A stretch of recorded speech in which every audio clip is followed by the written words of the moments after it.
এই রোডটা অন্তত ৬০ দোকান আছে।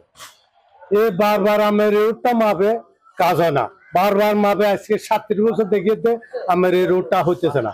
আমাদের ড্রেন হচ্ছে, ড্রেনের সুইচ গেট করে নাই, তো সুইচ গেট করে না যখন খালি ওই ড্রেনেতে পানি আসে আমাদেরকে এই দোকানদারকে এইভাবে ভর্তি বছর বছর এইভাবে নষ্ট হয়।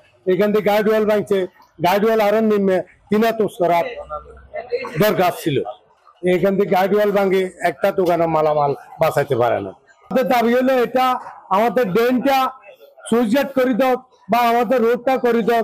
এটা আজকে দীর্ঘদিন যাবত, এটা এক দুদিনের ইয়ে না। আপনার কি কয়েছে প্রত্যেক বছর আপনার এই যে বর্ষার সিজন আসলে আপনার ২-৪ বার যে পানি উঠে না আপনার কি কয়েছে এমন কোনো ইয়ে নাই। এইখানে যে ড্রেন আছে, ড্রেন দিয়ে কি কয়েছে পানিটা কি কয়েছে ঢুকে। এখন কিন্তু আপনার ড্রেনের যে সুইচ গেট নির্মাণ করার কথা কিন্তু সেটা কিন্তু কি কয়েছে আজও পর্যন্ত কি কয়েছে হয় নাই। এটার কারণে আমাদের আজকে এই দুরবস্থা। এখন আপনার এই আমাদের জোরালো দাবি কি কয়েছে এটা পূর্ণ কি কয়েছে সংস্কার করা হোক। গতকাল রাতে এই প্রথম মানে আমাদের ইতিহাসে মনে হলো যে এই এতটুকু পানি গতকাল রাত্রে যত সবকিছু পানিতে তুলে গেছে। শুধু আশ্বাস দিয়ে যায়, কিন্তু এটা স্থায়ীভাবে কোনো সমাধান হয় না। এখন আমরা চাই কর্তৃপক্ষের মাধ্যমে এটা যেন পানি উন্নয়ন বোর্ড হইতে এটা যেন স্থায়ীভাবে সমাধান করা হোক। গতকালকে সন্ধ্যা ৮টার পর থেকে একটু একটু বাড়ছে পানি, পরে ১০টা-১১টার পর থেকে গার্ডওয়াল ভেঙে প্রচুর পানি আসছে।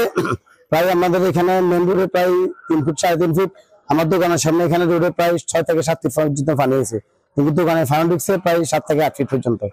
আমাদের দাবি হচ্ছে এখানে প্রথমত আমাদের মুহুরী সেচ প্রকল্প এটা যে গার্ডওয়াল আছে এটা ভেঙে গেছে, এটা ঠিক করা।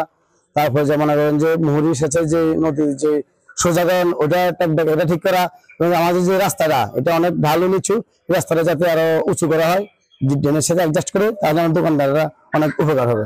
বাজারটা প্লাবিত হয়ে গেছে, গাইডওয়ালটা ভেঙে প্লাবিত হয়ে গেছে। গাইডওয়ালটা এই একটু ভালো করে করা দরকার। আর আমার বাসা এখানে, আমি এক গলা পানি দিয়ে এখানে আসতে বাধ্য হয়েছি। এখন জন্ম সনদ দিয়ে খোলো বিকাশ স্টুডেন্ট অ্যাকাউন্ট, নিজের বিকাশ নিজে কর।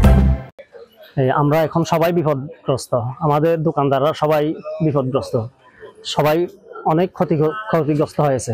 সন্ধ্যা পর্যন্ত বৃষ্টি হইলো, বৃষ্টি হইবার পরে দিয়ে কিন্তু গাইডওয়াল ভাঙে আপনার এই ধরনের যেভাবে মানে পানি আছে, মানুষের তরকারি মরকারি মানে বাজারের সবকিছু আপনার ব্যাগ উল্টাই লেগে গেছে। আপনার কেউ মানে দৌড়ে লইবতে এই সাধ্য পর্যন্ত আসেন না।